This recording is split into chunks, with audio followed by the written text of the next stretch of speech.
Greater Bengaluru ಅಲ್ಲ, ಇದು ಒಂಥರ ಕ್ವಾರ್ಟರ್ ಬೆಂಗಳೂರು ಆಗೋಗ್ಬಿಟ್ಟಿದೆ. ಬೆಂಗಳೂರನ್ನ ಕ್ವಾರ್ಟರ್ ಮಾಡಿಬಿಟ್ಟಿದ್ದಾರೆ, 3 ಭಾಗ ಮಾಡಿ ಕ್ವಾರ್ಟರ್ ಬೆಂಗಳೂರು ಆಗೋಗ್ಬಿಟ್ಟಿದೆ. ಕ್ವಾರ್ಟರ್ ಬೆಲೆನೂ ಜಾಸ್ತಿ ಮಾಡಿಬಿಟ್ಟಿದ್ದಾರೆ. ಮಾಧ್ಯಮದಲ್ಲಿ ನೋಡಿದೆ, ಇವತ್ತಿಂದ ಕ್ವಾರ್ಟರ್ ಬೆಲೆನೂ ಜಾಸ್ತಿ. ತೊಗ್ಲಕ್ ದರ್ಬಾರು ಅನ್ನೋದು ಇದನ್ನೇ. ಹಿಂದೆ ಡೆಲ್ಲಿಯನ್ನು 3 ಭಾಗ ಮಾಡಿದ್ರು, ಮಹಾರಾಷ್ಟ್ರದಲ್ಲಿ ಬಾಂಬೆಯನ್ನು ಕೂಡ ಭಾಗ ಮಾಡಿದ್ರು. ಅದರ ಪ್ರತಿಫಲ ಏನು? ಅಭಿವೃದ್ಧಿ ತಾರತಮ್ಯ ಆಗಿ ಅಲ್ಲಿನ ಜನ ಎಲ್ಲ ತಿರುಗಿಬಿದ್ರು ಸರ್ಕಾರದ ವಿರುದ್ಧವಾಗಿ. ಮತ್ತೆ ವಾಪಸ್ ಒಂದು ಮಾಡಿದ್ರು. ಪುಣ್ಯಾತ್ಮ ಕೆಂಪೇಗೌಡ ಈ ನಾಡನ್ನು ಕಟ್ಟೋ ಮುಖಾಂತರ, ಗೋಪುರಗಳನ್ನು ನಿರ್ಮಾಣ ಮಾಡೋ ಮುಖಾಂತರ ಬೆಂಗಳೂರು ಒಂದು ಅಂತ ತೋರಿಸಿದ್ದಾರೆ. ಒಂದು ಬೆಂಗಳೂರು ಅಂತ ತೋರಿಸಿದ್ದಾರೆ. ನೀವು ಬೆಂಗಳೂರು ಒಂದು 3 ಬಾಗಿಲು ಮಾಡಾಕಿದ್ದೀರಿ. ಈಗ ಕೆಂಪೇಗೌಡರು 4 ಗೋಪುರಗಳನ್ನು ಕಟ್ಟಿದ್ರು. ನೀವು ಬೆಂಗಳೂರು 1 ಬಾಗಿಲು 3. ಅಭಿವೃದ್ಧಿ ಎಲ್ಲಿ?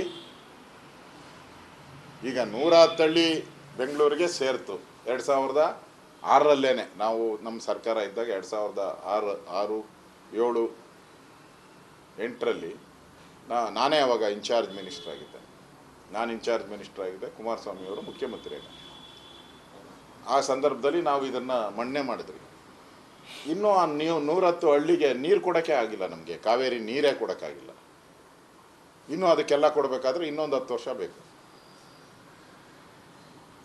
ಈಗ ನೀವು ಕನಕಪುರ, ರಾಮನಗರ, ದೇವನಹಳ್ಳಿ, ಹೊಸಕೋಟೆ ಇವೆಲ್ಲ ಸೇರಿಸ್ಬಿಟ್ರೆ ಪಾಪ ಅಲ್ಲಿರೋ ಜನಕ್ಕೆ ಗ್ರಾಮ ಪಂಚಾಯತಿ ಟ್ಯಾಕ್ಸ್ ಕಟ್ತಾವ್ರಲ್ಲ, ಅವ್ರ ಮನೆಗೆ ಟ್ಯಾಕ್ಸ್ ಕಟ್ಟೋದೇ 100 ರೂಪಾಯಿ, 200 ರೂಪಾಯಿ ಮನೆ ಟ್ಯಾಕ್ಸೇ. ಅವ್ರು 200, 500 ರೂಪಾಯಿ ಜಾಸ್ತಿ ಅವರು ಟ್ಯಾಕ್ಸ್ ಕಟ್ಟೋದಲ್ಲಿ.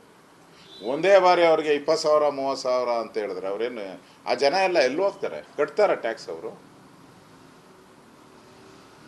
ಯಾರ್ದೋ ಆಸ್ತಿಗೆ ಬೆಲೆ ಜಾಸ್ತಿ ಮಾಡ್ಕೊಬೇಕು ಅಂತೇಳಿ ಗ್ರೇಟರ್ ಬೆಂಗಳೂರು ಮಾಡೋದಲ್ಲ. ಯಾರ್ದೋ ಜಮೀನಿದೆ, ಆ ಜಮೀನಿಗೆ ಬೆಲೆ ತರಬೇಕು ಅಂತೇಳ್ಬಿಟ್ಟು ಅಲ್ಲಿವರೆಗೂ ಬಾರ್ಡ್ರ್ ತಗೊಂಡೋಗ್ಬಿಡೋದು ಒಳ್ಳೇದಲ್ಲ. ಬೆಂಗಳೂರು ಕಟ್ಟಿದಂಥವ್ರು ಕೆಂಪೇಗೌಡರು.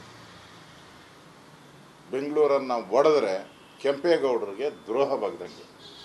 ಕೆಂಪೇಗೌಡರ ಒಂದು ಸಿದ್ಧಾಂತಕ್ಕೆ ದ್ರೋಹ ಬಗ್ದಂಗೆ. ಅವರು ಎಲ್ಲರನ್ನ ಪೇಟೆಗಳನ್ನು ಕಟ್ಟಿದ್ರು. ಎಲ್ಲ ಪೇಟೆನೂ ಬೆಂಗಳೂರಲ್ಲೇ ಇತ್ತು. ಅಕ್ಕಿಪೇಟೆ, ಬಳೆಪೇಟೆ, ಸುಲ್ತಾನ್ ಪೇಟೆ, ಈ ಥರ ಪೇಟೆಗಳನ್ನು ಕಟ್ಟಿದ್ರು. ಆ ಪೇಟೆಗಳು ಇವತ್ತು ಕೂಡ ಮಾಡಲ್ಲಾಗಿ ಕೆಂಪೇಗೌಡರು ಮಾಡಿದ್ದಾರೆ. ನೀವು ಅದನ್ನು ಭಾಗ ಮಾಡಿ ಏನಂತ ಸಾಧನೆ ಮಾಡೋಕ್ಕೆ ಹೋಗಿದ್ದೀರ? ಈ 3 ಭಾಗ ಆದರೆ ಎಲ್ಲಿಗೆ ಆದಾಯ ಏನು ಬರ್ತತೆ? ಒಂದು ಕಡೆ ಎಲ್ಲಿ IT BT ಇದೆಯೋ ಅಲ್ಲಿ ಆದಾಯ ಜಾಸ್ತಿ ಬರ್ತತೆ.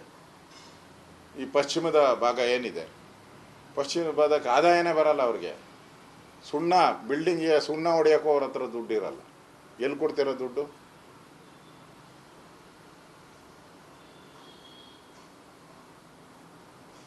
ಇದೊಂದೇ ಪ್ರಶ್ನೆ ಅಲ್ಲ. ನಾಳೆ ಇಲ್ಲಿ ಕನ್ನಡಿಗರೇ ಎಲ್ಲರೂ ಮೇಯರ್ ಆಗ್ತಾರೆ ಅನ್ನೋದು ಗ್ಯಾರಂಟಿ ಯಾರು ಕೊಡ್ತಾರೆ? ಈಗ ಕನ್ನಡಿಗರೇ ಇಷ್ಟು ದಿನ ಕನ್ನಡಿಗರೇ ಮೇಯರ್ ಆಗಿದ್ರು. ಕನ್ನಡ ಸಾರ್ವಭೌಮತ್ವ ಇತ್ತು. ಗ್ಯಾರಂಟಿ ಕೊಡ್ತಾರೆ ಕಾಂಗ್ರೆಸ್ ಅವರು? ನಾವು ಕನ್ನಡಿಗರೇ ಮೇಯರ್ ಆಗ್ತಾರೆ, ಇನ್ನು ಮುಂದೆ ಹಿಂಗೆ ಡಿವೈಡ್ ಆದರೂ ಆಗುತ್ತೆ ಅಂತ ಕೊಡ್ತೀರಾ ನೀವು? ಯಾರನ್ನ ಗ್ಯಾರಂಟಿ? ಸಾಧ್ಯನೇ ಇಲ್ಲ ನಿಮ್ಮ ಕೈಲಿ.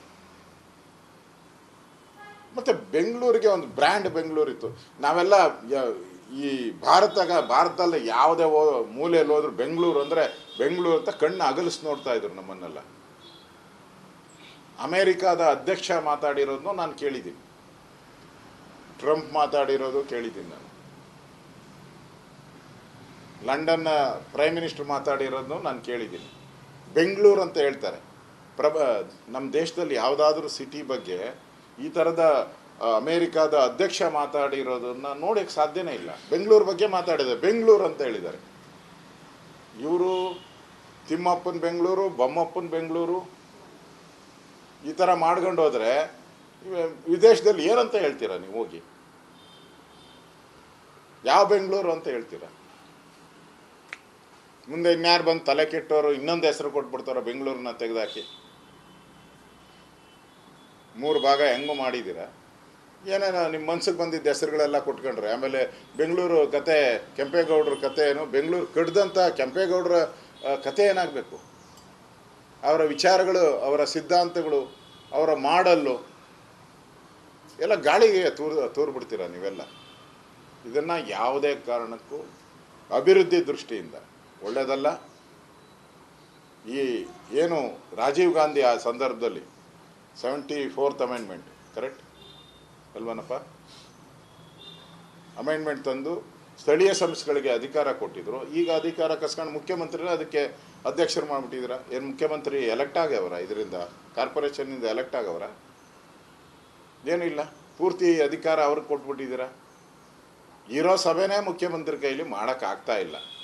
ಬೆಂಗಳೂರಲ್ಲಿ ಈಗಿರೋ ಮೆಟ್ರೋಪಾಲಿಟನ್ ಸಭೆ ಏನು ಮಾಡಬೇಕು, 3 ತಿಂಗಳಿಗೋ 6 ತಿಂಗಳಿಗೋ ಮಾಡಬೇಕು, 5 ವರ್ಷ ಆದರೂ ಮಾಡಲ್ಲ. ಒಬ್ಬ ಮುಖ್ಯಮಂತ್ರಿನೂ ಮಾಡಿಲ್ಲ. ಅದೇ ಮಾಡಿಲ್ಲ ಅಂದರೆ ಇನ್ನು ದಿನ ಬಂದು ಮುಖ್ಯಮಂತ್ರಿ ಇಲ್ಲಿ ಪೂಜ್ಯ ಮಹಾಪೌರರೇ ಅಂತೇಳಿ ಕೂತ್ಕೊಬೇಕಿಲ್ಲ ಇನ್ಮೇಲೆ. ಪೂಜ್ಯ ಮಹಾಪೌರರಾದಂಥ ಸಿದ್ದರಾಮಯ್ಯನವರೇ ಅಂತ ಯಾರು ದಿನ ಕೂತ್ಕೊತಾರೆ ಬಂದಿಲ್ಲಿ?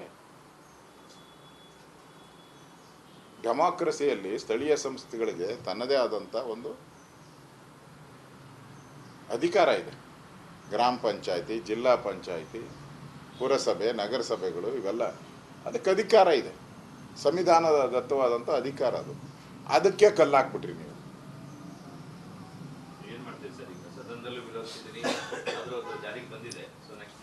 ನೋಡಿ, ನಾನು ಬೆಂಗಳೂರನ್ನು, ನಾನು ಇಲ್ಲೇ ಹುಟ್ಟಿದ್ದೀನಿ. ನಮ್ಮ ಪೂರ್ವಜರು ಕೂಡ 500-600 ವರ್ಷಗಳಿಂದ ಇಲ್ಲೇ ಹುಟ್ಟು ಬೆಳೆದಿದ್ದೀವಿ. ನಾವು ಬೆಂಗಳೂರನ್ನು ನೋಡಿದ್ದೀವಿ. ಒಡೆದದ್ದು ಬೆಂಗಳೂರನ್ನು ನಾವು ನೋಡಿದೆ. ಒಡೆದ ಮನೆಗಳನ್ನು ನಾವು ನೋಡಿಲ್ಲ. ಒಡೆದ ಗಾಜಿನ ಮನೆಯನ್ನು ನಾವು ನೋಡಿಲ್ಲ. ನಮ್ಮೆಲ್ಲರ ದೃಷ್ಟಿ, ನಮ್ಮ BJP ಅವತ್ತಿಂದ ನಮ್ಮ ಸ್ಟ್ಯಾಂಡು ಬೆಂಗಳೂರು ಭಾಗ ಆಗಬಾರ್ದು. ಮುಂದೆ ಅವಕಾಶ ಈ ಸರ್ಕಾರ ಇನ್ನೆಷ್ಟು ದಿನ ಇರ್ತತೋ ಗೊತ್ತಿಲ್ಲ. ಅಕ್ಟೋಬರ್ಗೆ ಬಿದ್ದೋಗ್ತೈತೋ ಅಥವಾ ಮುಂದಿನ ಅಕ್ಟೋಬರ್ಗೆ ಬಿದ್ದೋಗ್ತೋ ಗೊತ್ತಿಲ್ಲ. ನಾವಂತೂ ಬೆಂಗಳೂರು 1, ನಮ್ಮ ಅಜೆಂಡಾ ಬೆಂಗಳೂರು 1. ಮುಂದೇನೂ ಕೂಡ ನಾವು ನಮ್ಮ ಸರ್ಕಾರ ಬಂದರೆ ಬೆಂಗಳೂರು, ಒಡೆದೋಗಿರೋ ಬೆಂಗಳೂರು ಇವ್ರು ಒಡೆದಾಕಿದ್ರೆ ಅದನ್ನು ಒಂದು ಮಾಡುವಂಥ ಕೆಲಸವನ್ನು ನಾವು ಮಾಡೇ ಮಾಡ್ತೀವಿ.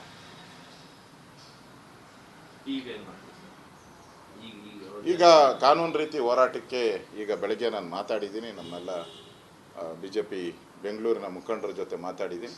ಕಾನೂನು ಹೋರಾಟ ಈಗಾಗಲೇ ಸುಪ್ರೀಂ ಕೋರ್ಟಲ್ಲಿ ಕೇಸ್ ಪೆಂಡಿಂಗ್ ಇದೆ, ಚುನಾವಣೆ ಪೆಂಡಿಂಗು.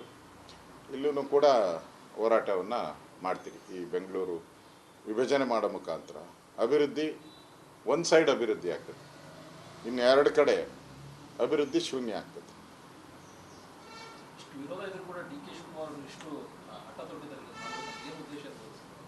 ಅವ್ರದ್ದೇನೋ ಅವರು ಮೊದಲೇ ಹೇಳಿದ್ರಲ್ಲ, ಅವ್ರದ್ದು ನೀವು ಡೈಲಾಗ್ಗಳು ಕೇಳಿಲ್ಲ, ಮರ್ತಿದ್ರೆ ಕೇಳಿಸ್ಕೊಳ್ಳಿ.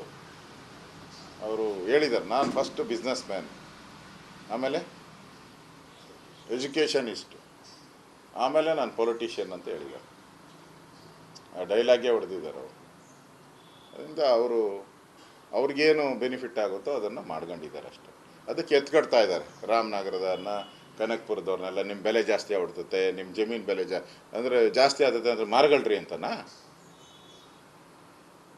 ರೈತರಂಗಾರೆ ಹೊಲ ಗದ್ದೆ ಮಾಡೋದಿನ್ಮೇಲೆ ಅವ್ರು ಬಿಟ್ಟಂಗೆ. ಅವರು ಈಗಲೇ ಬೆಂಗಳೂರಲ್ಲಿ BDA ಮಾಡಿರೋ ಸೈಟು ಇನ್ನೂ 20% ಅಷ್ಟೇ, ಹೊಸ ಲೇಔಟ್ಗಳು ಮಾಡಿರಲ್ಲ, 20% ಅಷ್ಟೇ ಕಟ್ಟಿರೋದು. 80% ಇನ್ನೂ ಖಾಲಿ ಇದೆ. BDA ಲೇಔಟ್ ಖಾಲಿ ಹೊಡಿತಾ ಇದೆ. ಆ BDA ಲೇಔಟ್ ಮಾಡಿನ 15 ವರ್ಷ ಆಗಿದೆ. ಇನ್ನೂ ಅವ್ರಿಗೆ ಸರಿಯಾಗಿ ನೀರು ಕೊಡೋಕ್ಕಾಗ್ತಾ ಇಲ್ಲ, ರೋಡ್ ಕೊಡೋಕ್ಕಾಗ್ತಾ ಇಲ್ಲ. ಆ ಪರಿಸ್ಥಿತಿ ಇದೆ. ರಾಜ್ಯಪಾಲರಿಗೆ ಹಲವಾರು ಸರಿ ಬೇರೆ ಬೇರೆ ವಿಚಾರಕ್ಕೆ ಹೋಗಿ ಭೇಟಿ ಮಾಡಿದ್ದೀನಿ, ಮನವಿ ಕೊಟ್ಟಿದ್ದೀನಿ. ಅದು ಯಾವುದರಲ್ಲೂ ಕೂಡ ನಿಮಗೆ ಯಶಸ್ಸು ಸಿಕ್ಕಂಗೆ ಕಂಡಿಲ್ಲ. ಕಾಂಗ್ರೆಸ್ ಅವರು ಹೇಳ್ತಾ ಇದ್ದಾರಲ್ಲ, ಗವರ್ನರ್ ಆಫೀಸು BJP ಆಫೀಸು ಅಂತ. ಈಗ ಇದಕ್ಕೆ ಸೈನ್ ಹಾಕಿದಾರಲ್ಲ ಗವರ್ನರು, ಈಗೇನು ಹೇಳ್ತಾರೆ? ಅದು ಕಾಂಗ್ರೆಸ್ ಆಫೀಸು ಅಂತ ಹೇಳ್ತಾರೆ. ಗವರ್ನರ್ ಆಫೀಸ್ನ ಕಾಂಗ್ರೆಸ್ ಆಫೀಸು ಅಂತ ಹೇಳ್ತಾರೆ. ಸೈನ್ ಹಾಕಿದಾಗ ಗವರ್ನರ್ ಒಳ್ಳೆಯವರು, ಸೈನ್ ಹಾಕಿಲ್ಲ ಅಂದರೆ ಗವರ್ನರು BJP ಆಫೀಸ್ ಅಂತೇಳಿ. ನಮ್ಮ ಹೋರಾಟ ನಾವು ರಾಜಭವನದಲ್ಲಿ ಏನು ಹೋರಾಟ ಬೇಕೋ ನಾವು ಮಾಡಿದ್ದೀವಿ. ಇನ್ನು ಮುಂದೆ ನ್ಯಾಯಾಲಯಗಳಲ್ಲಿ ನಾವು ಇದರ ವಿರುದ್ಧವಾದಂಥ ಹೋರಾಟ ಮಾಡ್ತೀವಿ. ನಮ್ಮಲ್ಲಿ ಕಲ್ಪನೆಯೂ ಮಾಡೋಕ್ಕಾಗಲ್ಲ. ಒಡೆದ ಬೆಂಗಳೂರು, ಒಬ್ಬ ಬೆಂಗಳೂರನಾಗಿ ನಾನು, ನಮ್ಮದೆಲ್ಲ ಇಲ್ಲೇ ಗೊತ್ತಲ್ಲ, ಜೀನಾಯಹ ಮರ್ನಾಯಹ ಇಸ್ಕೆ ಸಿವ ಜಾನಾಕಹ ಅನ್ನೋ ಸ್ಥಿತಿ ನಮ್ಮದು. ನಮಗಿದು ಬಿಟ್ಟು ಜೀವನನೇ ಇಲ್ಲ. ಬೆಂಗಳೂರು ನಾನು ಕಟ್ಟಿಲ್ಲ, ಯಾವನೋ ಪುಣ್ಯಾತ್ಮ ಬೆಂಗಳೂರು ಕಟ್ಟಿದ. ಬ್ರ್ಯಾಂಡ್ ಬೆಂಗಳೂರು ಆಯಿತು, ಇಡೀ ವಿಶ್ವಕ್ಕೆ ಬೆಂಗಳೂರು ಆಯಿತು. ಇವ್ರು ಯಾರೋ ಕಾಂಗ್ರೆಸ್ ಅವ್ರು ಬಂದ್ಬಿಟ್ಟು ಅದನ್ನು ಛಿದ್ರ ಮಾಡ್ತಾರೆ. ನೀನು ಕಟ್ಟಿಲ್ಲ ಅಂದಮೇಲೆ ನೀನು ಏನು ಯೋಗ್ಯತೆ ಇದೆ ಬೆಂಗಳೂರು ಹೊಡೆಯೋ ಅಂಥದ್ದಕ್ಕೆ? ವಾಟ್ ಯು ರೈಟ್, ನಿಮಗೆ ರೈಟ್ಸ್ ಏನಿದೆ? What you got right to divide? Administration ನಿಮ್ಮ ಕೈಲಿ ಮಾಡೋಕ್ಕಾಗ್ತಾ ಇಲ್ಲ ಅಡ್ಮಿನಿಸ್ಟ್ರೇಷನ್ ಅಂತ ಹೇಳಿದ್ರೆ ಇಟ್ ಈಸ್ ಯುವರ್ ಫೇಲ್ಯೂರ್. ಇದೇ 140 ಕೋಟಿಗೆ ಒಬ್ಬ ಪ್ರಧಾನಿ ಕಂಟ್ರೋಲ್ ಮಾಡ್ತಾರೆ. 140 crores ಒಬ್ಬ ಪ್ರಧಾನಿ ಮಾಡ್ತಾರೆ. 7 ಕೋಟಿ ಕರ್ನಾಟಕಕ್ಕೆ ಒಬ್ಬ ಮುಖ್ಯಮಂತ್ರಿ ಹ್ಯಾಂಡಲ್ ಮಾಡ್ತಾರೆ. ಹಂಗಾರೆ ಸಿದ್ದರಾಮಯ್ಯ ರಾಜೀನಾಮೆ ಕೊಡಲಿ, ಭಾಗ ಮಾಡಿಬಿಡ್ತೀರಾ ಕರ್ನಾಟಕನ? 1 ಕೋಟಿ ಇರೋ ಜನನ ನೀವು ಮೇಂಟೈನ್ ಮಾಡೋಕ್ಕಾಗಲ್ಲ ಅಂತ ಹೇಳಿದ್ರೆ ದಟ್ ಈಸ್ ಯುವರ್ ಫೇಲ್ಯೂರ್. ನಿಮ್ಮ ಫೇಲ್ಯೂರ್ನ ನೀವು ಬೇರೆಯವ್ರ ಮೇಲೆ ಹಾಕ್ತಾ ಇದ್ದೀರ. ನಿಮ್ಮ ಫೇಲ್ಯೂರ್ನ ಬೆಂಗಳೂರು ಒಡೆಯುವಂಥ ಒಂದು ಕೆಲಸಕ್ಕೆ ಕೈ ಹಾಕ್ತಾ ಇದ್ದಾರೆ. ಮತ್ತು ಚುನಾವಣೆಯನ್ನು ಮುಂದೂಡಬೇಕು ಅನ್ನೋ ಒಂದೇ ಒಂದು ಕಾರಣಕ್ಕೆ, ಚುನಾವಣೆಯನ್ನು ಮುಂದೂಡಬೇಕು ಅಂತ ಒಂದೇ ಒಂದು ಕಾರಣಕ್ಕೆ ಈ ಆ್ಯಕ್ಟ್ಗಳನ್ನು ಬದಲಾವಣೆಗಳನ್ನು ಮಾಡ್ತಾ ಇದ್ದೀರ ನೀವು ಅಷ್ಟೇ. ಅದು ಬಿಟ್ಟು ಬೆಂಗಳೂರು ಅಭಿವೃದ್ಧಿ ಬಗ್ಗೆ ಯೋಚನೆ ಮಾಡಿದರೆ ಬೆಂಗಳೂರು ಕಸ ತೆಗೀರಿ ಫಸ್ಟು. ಬೆಂಗಳೂರು ರಸ್ತೆಗಳು ಹಳ್ಳ ಬಿದ್ದಿರೋ ರಸ್ತೆಗಳನ್ನ ಮುಚ್ಚಿ. ಇದಕ್ಕೆ ಯೋಗ್ಯತೆ ಇಲ್ಲ ನಿಮಗೆ. ಗುಂಡಿ ಬಿದ್ದಿರೋ ರಸ್ತೆಗಳನ್ನು ಮುಚ್ಚುವಂಥಕ್ಕೆ ಯೋಗ್ಯತೆ ಇಲ್ಲ ನಿಮಗೆ. ಕಸದ ದಿನ ಪತ್ರಿಕೆಯಲ್ಲಿ ಹಾಕಿದ್ದಾರೆ, ಒಂದೊಂದು ದಿನ ಒಂದೊಂದು ಪತ್ರಿಕೆಯಲ್ಲಿ ಹಾಕ್ತಾ ಇದ್ದಾರೆ ಕಸದ ರಾಶಿ ಬಿದ್ದಿರೋ ಅಂಥದ್ದು. ನಮ್ಗೆ ಅವಮಾನ ಅದೆಲ್ಲ. ಮತ್ತು ದಾರಿಯಲ್ಲಿ ಎಲ್ಲಿ ನೋಡಿದ್ರು ಕರೆಂಟು ಶಾಕ್ ಹೊಡೆದು ಜನ ಸಾಯ್ತಾನೆ ಇದ್ದಾರೆ. ಅದಕ್ಕೆ ಉತ್ತರನೇ ಇಲ್ಲ. ಮೇಕೆದಾಟು ಇವತ್ತೇ ಬಂದ್ಬಿಡ್ತು ಅಂತೇಳಿ ದಾರಿ ಉದ್ದಕ್ಕೂ ನಡ್ಕೊಂಡಲ್ಲ, ಅದು ತಟ್ಟಾಡ್ಕೊಂಡು ದಾರಿ ಉದ್ದಕ್ಕೂ ಬಂದ್ರಲ್ಲ, ಎಲ್ಲೋಯ್ತು? ಮೇಕೆನೂ ಇಲ್ಲ, ದಾಟೂ ಇಲ್ಲ. ಮೇಕೆನೇ ಅವನೋ ತಮಿಳ್ನಾಡವನು ಹಿಡ್ಕೊಂಡದ, ದಾಟು ಹಿಡ್ಕೊಂಡು ಅವನು ಯಾರೋ ಈ ಕಡೆ ದಾಟು ಒಂದು ಕಡೆ ಹೊರಟೋಯ್ತು, ಡೆಲ್ಲಿಗೆ ಹೊರಟೋಯ್ತು ದಾಟು. ಮೇಕೆನೂ ಇಲ್ಲ, ದಾಟೂ ಇಲ್ಲ. ಅಂದರೆ ಹೇಳಿದ್ದನ್ನು ಮಾಡಲೇ ಇಲ್ಲ ಇವರು. ಮೇಕೆದಾಟು ಮಾಡೇ ಮಾಡ್ತೀರಿ, ನಮ್ಮ ಪ್ರತಿಜ್ಞೆ ಅಂದ್ರಿ, ಪಾದಯಾತ್ರೆ ಮಾಡಿದ್ರಿ. ಈಗೆಲ್ಲ ಕೇಂದ್ರ ಸರ್ಕಾರ ಅವ್ರ ಮೇಲೆ ದಿನ ಇವ್ರ ಜೊತೆ ಬಿರಿಯಾನಿ ತಿಂತೀರಲ್ಲ, ತಮಿಳ್ನಾಡು ಅವ್ರ ಜೊತೆ ಬೊಕ್ಕೆ ಕೊಟ್ಟು ಬಿರಿಯಾನಿ ತಿಂತಾ ಇರ್ತೀರಲ್ಲ. ಒಂದಿನ ಆ ಬಿರಿಯಾನಿ ಕೊಟ್ಟಾಗ ಈ ಮೇಕೆದಾಟದ ಒಂದು ಸೈನ್ ಹಾಕಪ್ಪ ನೀನು ಅಂತ ಹೇಳ್ಬೋದಾಯ್ತಲ್ಲ. ಇನ್ನೊಂದು ಬಿರಿಯಾನಿ, ಎಕ್ಸ್ಟ್ರಾ ಬಿರಿಯಾನಿ, ಅಂಬೂರ್ ಬಿರಿಯಾನಿ ಬಿಟ್ಬಿಟ್ಟು ಇನ್ನೊಂದು ತಾಜ್ ಬಿರಿಯಾನಿ ಏನಾನ ಕೊಟ್ಟು ಅವ್ರಿಗೆ ಇದೊಂದು ಸೈನ್ ಹಾಕಪ್ಪ ಅಂದಿದ್ರೆ ಅವ್ರೇನೋ ಸ್ಟಾಲಿನ್ ಸೈನ್ ಹಾಕ್ಬಿಡೋನು. ಆ ಬಿರಿಯಾನಿ ಆಸೆಗಾದರೂ ಸೈನ್ ಹಾಕೋದು. ನೀವು ಮಾಡಲಿಲ್ಲ ಆ ಕೆಲಸನ. ಓದ್ತೀರಾ, ಭೇಟಿ ಮಾಡ್ತೀರಾ, ಅದು ಪೊಲಿಟಿಕಲ್ ಅಂತೆ. ನಿಮ್ಮ ಯೋಗ್ಯತೆ ಇಲ್ಲ. ಕೇಂದ್ರದ ಸಚಿವರು ಮೀಟಿಂಗ್ ಕರೆದ್ರೆ ಆ ತಮಿಳ್ನಾಡವ್ರು ಬರೋದೇ ಇಲ್ಲ. ನಮ್ಮ ಪರವಾಗಿ ಮೀಟಿಂಗ್ ಕರೆದ್ರು ನೀರಾವರಿ ವಿಚಾರವಾಗಿ, ಇದ್ರ ಬಗ್ಗೆ ಮೇಕೆದಾಟು ನೀರಾವರಿ ವಿಚಾರ ಬಗ್ಗೆ. ತಮಿಳ್ನಾಡು ಬರಲೇ ಇಲ್ಲ.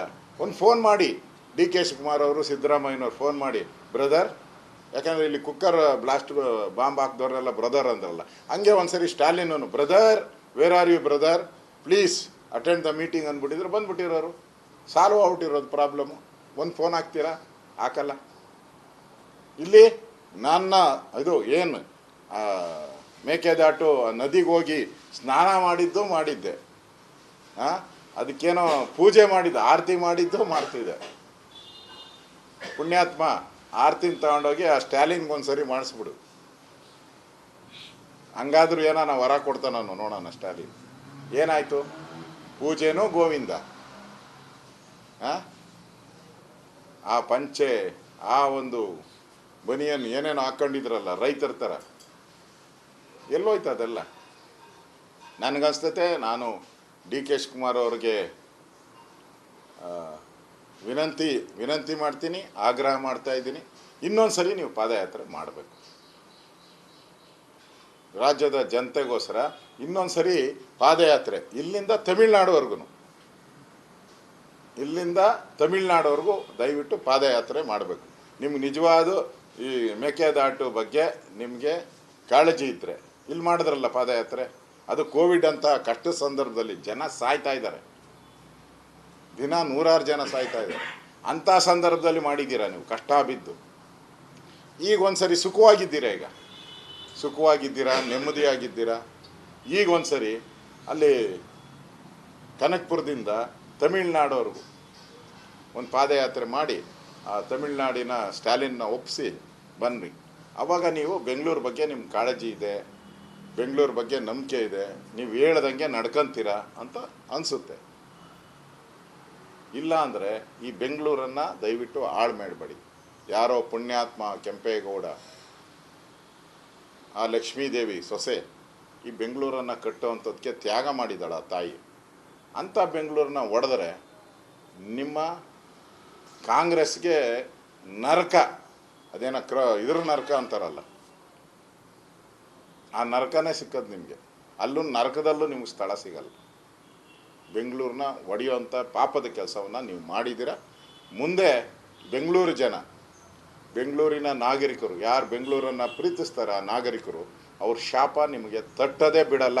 ಈ ಎಚ್ಚರಿಕೆಯನ್ನು ಕೂಡ ನಾನು ಇವತ್ತು ಕೊಡ್ತಾ ಇದ್ದೀನಿ.